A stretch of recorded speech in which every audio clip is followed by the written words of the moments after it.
Sneakers and Cleats, the podcast.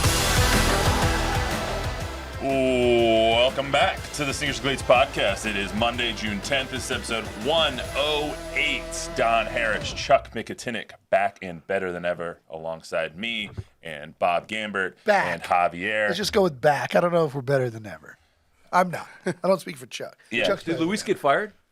Luis we wanted a fresh Not that we face. know of. We wanted a fresh LA Laker fan. in attendance on Mondays.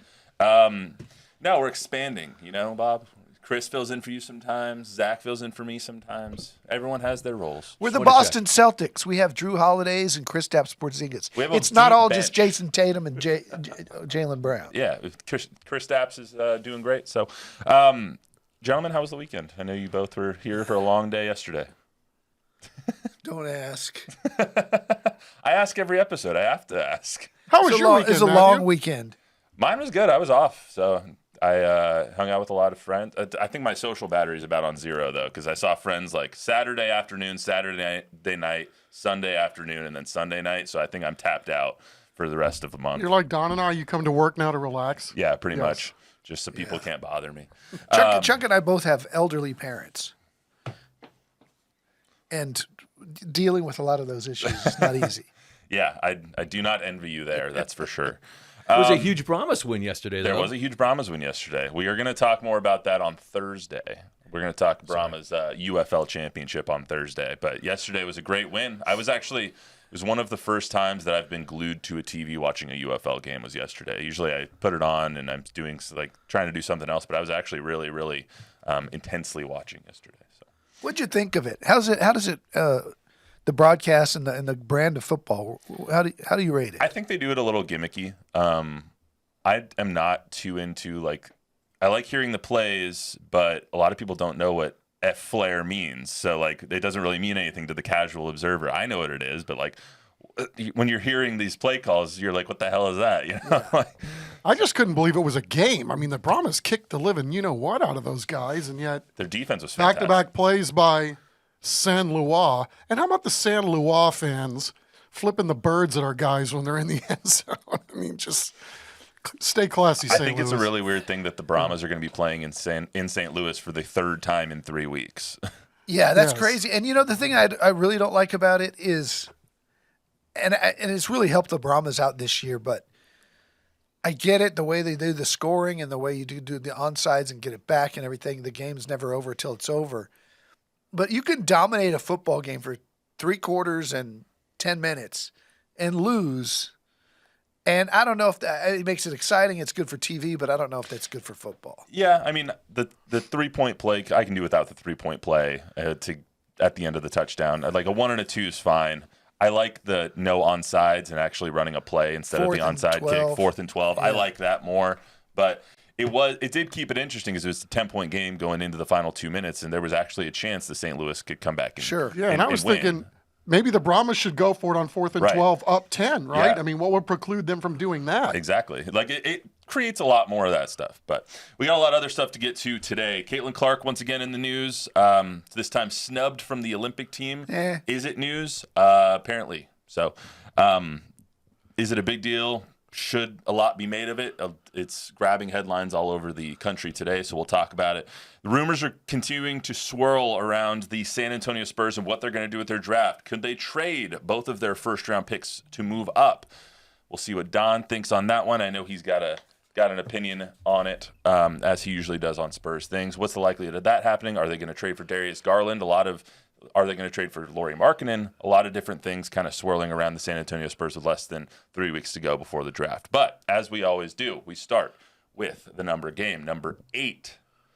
I think a lot of us here in Texas are going to think of Troy Aikman, right?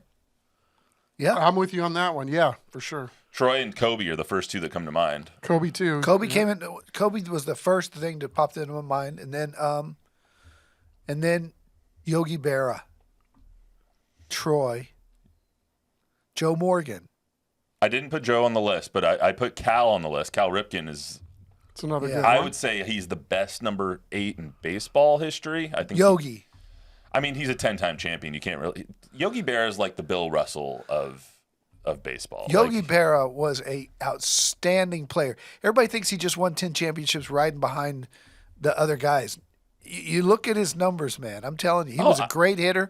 He was a great home run hitter. He's one of the most underrated players of all time. I do not based on his personality. Everybody thought he was this big personality, but really, his baseball stood up for itself. I am not here to destroy Yogi Berra or tear him down. I'm a Red Sox fan, so I will, but I'm not here to do it. When you think baseball, when you think number 8, I did. I put Yaz on the list. Sorry, I put Yaz on the list. Yaz was also my other one. Like I thought Cal, and then I thought Yaz, and then I thought Yogi when it comes to baseball. But Kobe will always be number 8 to me, just because that's what he was when I was a kid. I mean, he went to 24 eventually, but when he was winning that first three-peat with Shaq, he was 8, and he was just the most dominant player I've seen in a while besides Shaq, who was on his own team. Yeah, Kobe was amazing. When you look at players that switch numbers like that, do you think of him more of an 8 or more of a 24? That's a good one because they're pretty equal. What say you, Laker fan Javier? 8. Yeah. Eight's Kobe for you? Yeah. That's fair. Troy Aikman, where does he fall on the list of Cowboys quarterbacks? 2? Yeah. Behind Staubach? Yeah. Is that a general consensus? I think With all those ships, you better believe it. I think so. I think so. Also, number 8 is Willie Stargell. Yep. Alex Ovechkin, another good number 8 for our hockey fans out there with the Stanley Cup playoffs going on right now. Also in 2008, Giants defeated the Patriots in one of the biggest upsets of all time, stopping the undefeated season from happening. Stuck on the helmet game? Yep, that was the David Tyree game. Somehow he wasn't the MVP. It was Eli Manning in that game because he got out of the sack and ended up chucking that ball up for It's a great play. Whatever the hell happens. I think that's one of the top 10 plays in NFL Super Bowl history. Has to be. Yeah. Probably top 5. Has to be. Yeah, against a team that was undefeated, and Yeah. you think of how many things that could have gone wrong on that play. 100%. You think of the context of the situation, and you're just like, yeah, that has to be a top 5 play of all time. Tom Petty and the Heartbreakers played that halftime show. Basketball, Jayhawks defeated the Memphis Tigers. Only important to us because that game was played right here in San Antonio. Overtime. Yep, overtime game, 7-point win. I think it was 75-68. The Kansas Jayhawks winning down there in the Alamo Dome. If you look in the NCAA record books, Memphis did not play in that game. Oh, was that one taken away from them? Of course. Everything Cal has ever coached has been taken away from them. I forget that was a Cal game, too. Celtics defeated the Lakers to win the NBA Finals. And in golf, my favorite of Tiger Woods' championships, the 2008 U.S. Open. We are in U.S. Open week. That is this weekend.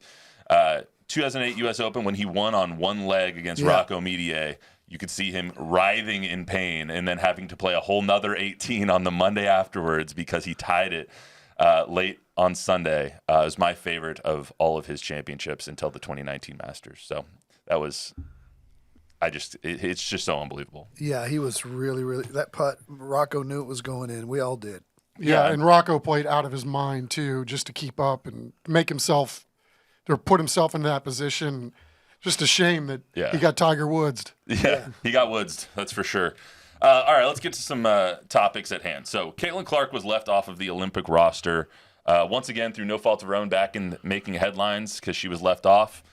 People are saying that it is the dumbest thing ever that she was left off because of the media hype that comes along with her. But this was her answer yesterday when she was asked about being left off. Caitlin, what was your reaction when you saw the USA team yesterday, the roster come out? Yeah, I think I'm excited for the girls that are on the team. I know it's the most competitive team in the world, and I know it could have gone either way of me being on the team, me not being on the team. So, I'm excited for them. I'm going to be rooting them on to win gold. I was a kid that grew up watching the Olympics, so it'll be fun to watch them. What was your level of disappointment not hearing your name on the roster? Honestly, no disappointment. I think it just gives you something to work for. That's a dream. Hopefully one day I can be there, and I think it's just a little more motivation. You remember that, and hopefully in 4 years, when 4 years comes back around, I can be there. So obviously now today people are saying that you have to strike while the iron's hot. The Olympic Committee has to put her on there because of the media attention that she and the fanfare that she has, and a lot of people saying things like what Shannon Sharp said this morning on First Take, and it's just it is what it is. Let's just hear from Shannon real quick. At some point in time, we've got to stop talking about we're trying to grow the game. Because listen, is she as accomplished? Will she ever be as accomplished as a Stewie, as a Asia Wilson? And I believe those two, obviously, they're slam dunk. They're the two best players in the WNBA, hands down, and it's not even close. But are we really trying to grow the game? Because this is the most popular women's basketball player in the world, and it ain't close. They had to move the Mystics game to an NBA arena. It's true, they did. They moved a Mystic game from their small 4,000-seat arena to an NBA arena, and then they sold that out. So what do you guys make of this whole Olympic snubbing? I'll just put it that way.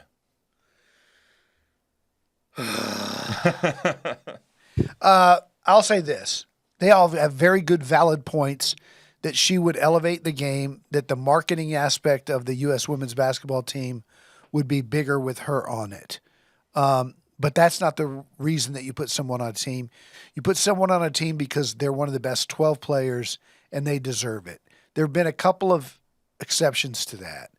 One was Christian Laettner when he was added to the Dream Team, because that was part of the negotiations with USA Basketball.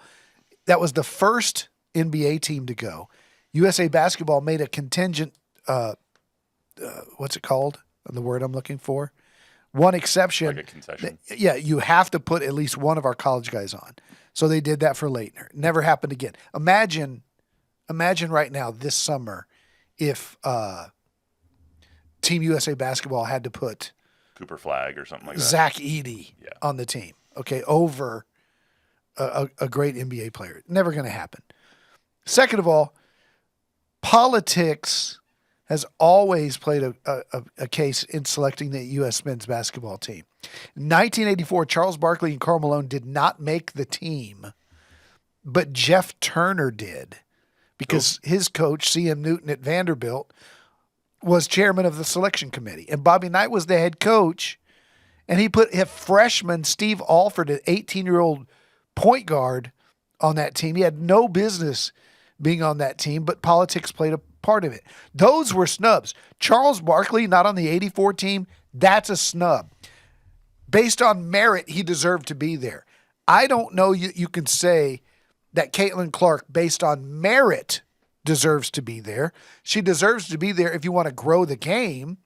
And so I think they got it right in this regard, because of all the other 12 that you would have to keep one of them off to put Caitlin Clark on, and that would be wrong. Chuck?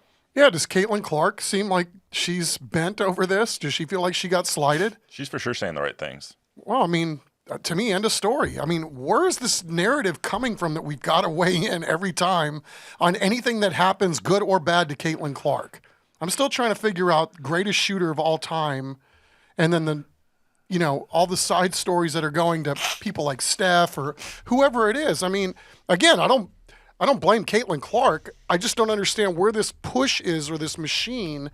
It's something organic kind of happened at Iowa, and it kind of grew in the Midwest, where, even if you went to a place like Minnesota, and fans there would show up because they wanted to see this rising basketball star, i.e., the key word here is rising, coming into her own, taking the college game by storm. I mean, I don't think Caitlin Clark has asked for any of this per se, but yet is having to deal with this every single day, every time something comes up. It's absolutely astonishing to me. Yeah, and the Four Letter Network and Shannon Sharp and all them, they know what they're doing. They're punching people's buttons. These are topics that,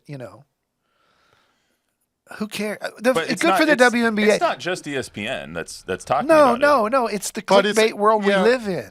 But it's ESPN, make no mistake about it, that is the driving force behind a lot of this, because there's a lot of copycat going on based on what they do every single day. They set the narrative, they make the news, and then everybody's forced to kind of pick a side or have a reaction. Well, looking at it as it seems like there's two sides to it. It's like kind of not touching the narrative-based aspect of this, but should they be thinking more about their marketing? Should the WNBA be arguing that Caitlin Clark should be on the team because of the following that she does have? On a national stage, do you want your most popular athlete, whether she deserves it based on merit or not, do you want your most popular athlete playing? Let me ask you a better question. Has there ever, before Caitlin Clark, been a situation where that was the question asked? Like, when Michael Jordan came up, Michael Jordan was very popular. But did everybody say, we have to do this for Michael Jordan based on the fact that he's popular? No, they did it based on the fact that he had merit, that he was the best as a rookie. Can you keep him off as, like this Wembanyama question mark? You know, Wemby should have been Defensive Player of the Year. He was not because he was a rookie, right? Yeah. And because people held that against him. That's also wrong. But based on merit, you could have made, but just because Wemby was popular, no one ever said he should be the Defensive Player of the Year because the people in France love him. He is so popular that we need to do something to elevate his status because he's popular. That's putting the cart before the horse. The entire Caitlin Clark narrative is the cart before the horse. It's because she's popular. Let's wait. Let's wait and see if she becomes the best player in the women's game. She's nowhere close to that now. She's nowhere close to being one of the top 12 now. So based on merit, she doesn't deserve to be on the team. I don't dislike her. I think she's going to be the best player in the NBA in a few years, but she's not now, just like Wemby's not now. But you could also argue that like Diana Taurasi's not one of the top 12 players in the WNBA right now, but everyone knows who Diana is, so she's on the team, and she's been a captain for so long. I mean, she's been on this team winning gold medal after gold medal after gold medal for years. No, there's reason that people are on the team, right? She's on the team. Okay, I'll give you a great example. Greg Popovich was not going to Tokyo without Drew Holiday in 2020. Drew, he held that spot as long as he possibly could. They won the championship. They had a parade. There were others telling him he needs to take somebody else. Bradley Beal, for one. He said, I'm not going to Tokyo without Drew Holiday. Drew Holiday was not one of the best 12 players in the world at that time, but he fit what they needed. They needed a lockdown perimeter guard. So maybe they don't need any more three-point shooting with Ionescu on the team and Breanna Stewart on the team. They need Taurasi's leadership, toughness, defense, which is why you put her on the team. It's not based on fantasy numbers.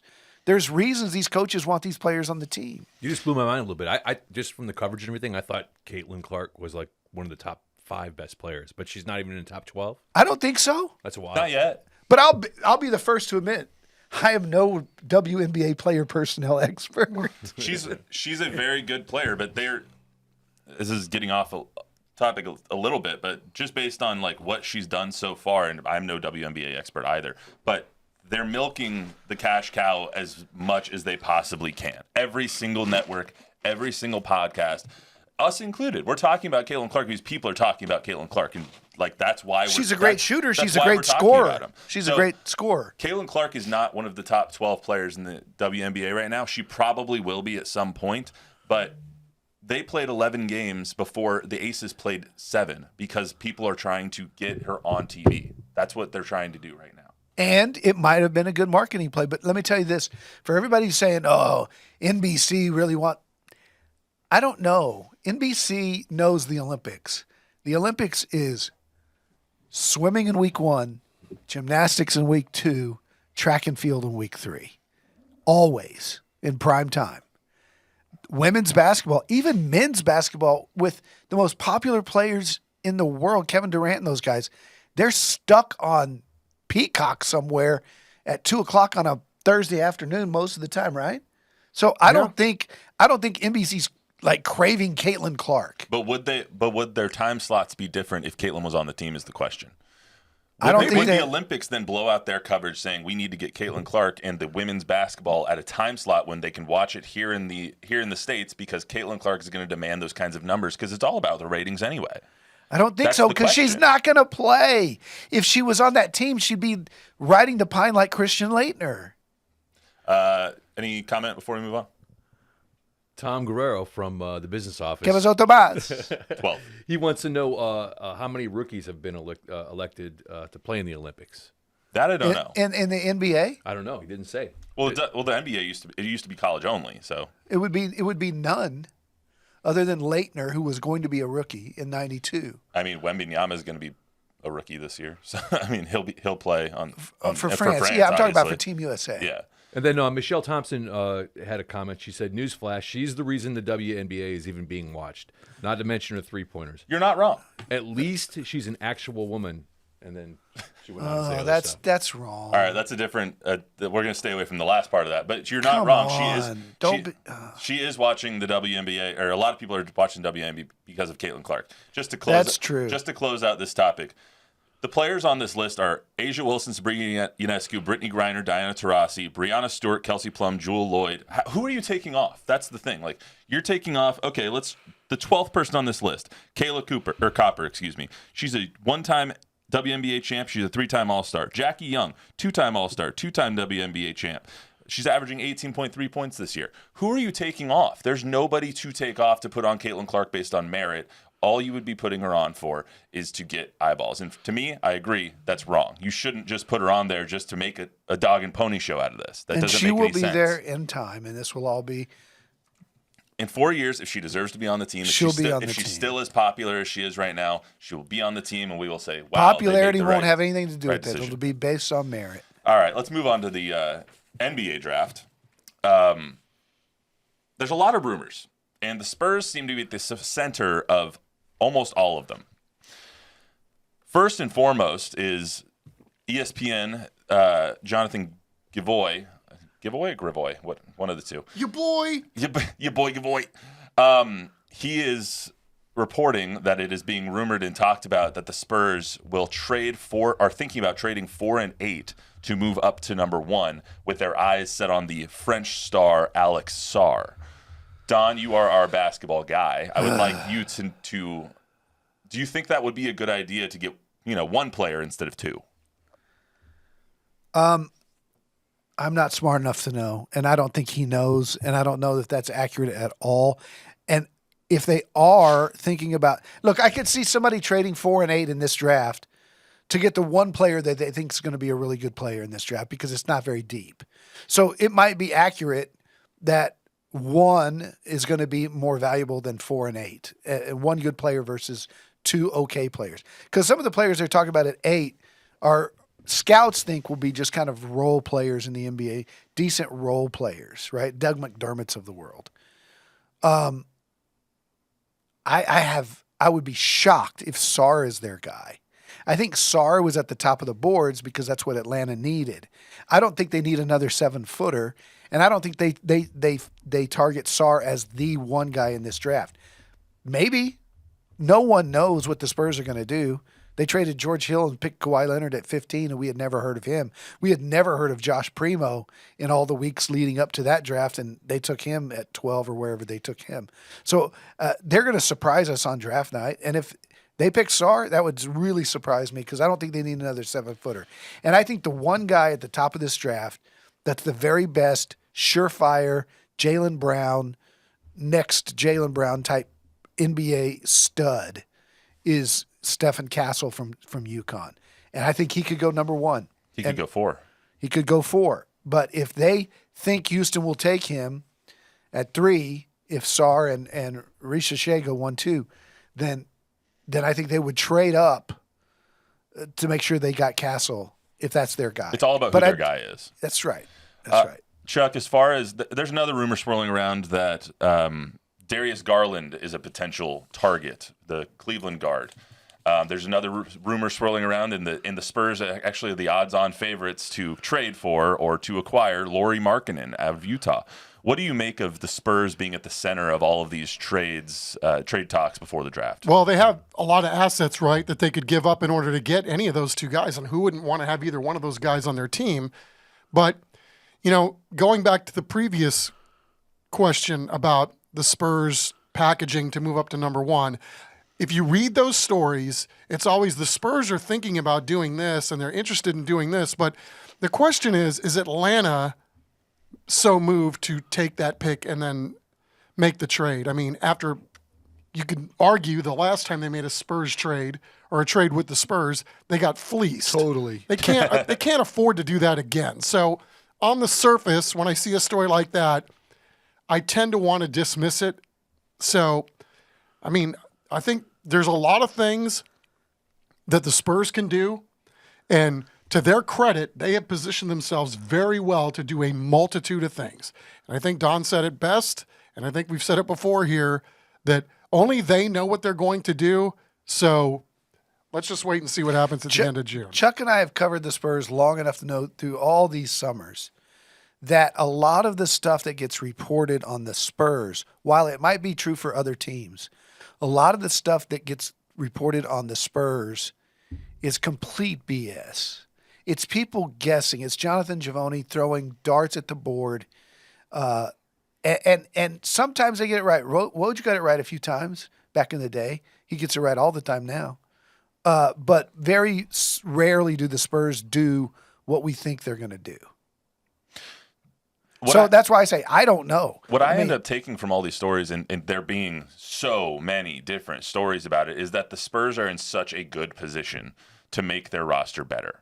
Whether it's trading 4 and 8 to get up to 1, whether it's trading 4 and 8 for Darius Garland or Lauri Markkanen or DeJounte Murray, or who insert NBA player here, whether it's any of these rumored things, what I take away from it is next year is going to be much better because of all of the assets that they have acquired in the past, because of all the trades that they've made. I think so. But let me tell you this. This is my guess, and maybe I'm just on an island here. I think all the talk from Kendrick Perkins, Jonathan Givony, anybody that goes on national TV and says the Spurs have been forced to speed up their building process because Wemby's ready to win now. I think that is a narrative that is a complete crock. I think Wemby's totally on board if they want to pick Reed Shepherd. And I think you're right. And Stephon Castle at 4 and 8 and go another year without making the playoffs and continuing to make sure that they're getting the best. And if that doesn't mean getting Darius Garland, waiting till next offseason when the free agent pool is a lot deeper and you have not committed all that money to a guy like Darius Garland. I think they're learning from Houston. We've talked about it. They went out and got Van Vliet and Dylan Brooks and spent $60 million on those two guys, and they missed the playoffs. So if you're going to miss the playoffs by a couple of games but get a lot better, why not do it on the cheap and save your wallet till it's ready to buy something that's actually worth it? I think the Spurs are playing the long game, and now on draft night, if they trade 4 and 8 for Darius Garland or for whoever, Brandon Ingram or whoever is being talked about, I will be surprised. What you're saying is that they've built up enough equity with the fan base, and because of the length and longevity of their last run, that we should believe in the process of building this team for another long run. Pop even talked about Sam Presti in Oklahoma City and how they did it, and that's the course that the Spurs are on now. And they could expedite the process, but I don't think it's because Wemby's ready to win now or because Wemby's saying, I want to win now. I think that whole narrative is wrong. Yeah, I think you got to build your house one little brick at a time. And I've said it a million times. The best part about rookies is rookie contracts. So if you get a chance to get 2 really good players and they're both yours for 4 years minimum, why wouldn't you go that route? The only thing that concerns me in the part that makes a lot of sense with them trading maybe 4 and 8 to get to 1 is getting one player saves you another roster spot on this current roster with a lot of young guys that you do have. You have the Sidi Sissokos and the Malachi Branhams of the world. You still want those guys to develop, and if you bring in 2, you're probably going to get rid of 1, So it saves you that decision-making later to be like, oh, we still want these guys to keep and develop and build, but now we have one more guy to add to the fray. Yeah, that's just my only thing. No, I mean, you're right, but I mean, there's some of this though too that if you've had a guy in the program for 2 years, you probably get a sense for who he's going to be. Right. So, but like Blake Wesley, he at the end of the year, he earned playing time at the end of the year. We didn't think that he was going to play at all at the beginning of the season. And it's things like that. Like if you don't have them on the roster, you don't have them in camp, then you don't really know how they're going to develop. You learn, right? So like Lonnie Walker is a typical guy. Derek White's a guy. These guys that come in, you know what they are. You know what you think their value is, And based on how you're going to build your team, you know, they say, okay, we can either pay Lonnie Walker or we can draft Malachi Branham Bob, final word? and pay him a lot less. We don't have any questions here. I just had a quick question. I see that a guy from the G League is amongst the top potential Prospects. Matas Bazulis. Is that unusual for a Not G League anymore. guy? Not anymore. That happens all the time now? Yeah, Ron Holland is coming out. The kid that would have gone to the University of Texas. He's supposed to be a top 12 pick. He played for G League Ignite. It's the Scoot alternative. Henderson? Yeah, it's the alternative to going to that 1 year of college. Gotcha. Yeah, basically it's the one and dones that didn't want to go be a one and done in college. But Make a little money while you do it. Yeah. well, it's endlessly entertaining, and I thank everybody for writing those stories because it gives us something to talk about. That's all we got for you today on the Sneakers and Cleats podcast. Remember to download, rate, review, subscribe, use a 5-star rating, tell a friend, tell an enemy. We'll be right back here on Thursday talking all about the UFL and the Brahmas, who are about to win the championship. We'll see you then.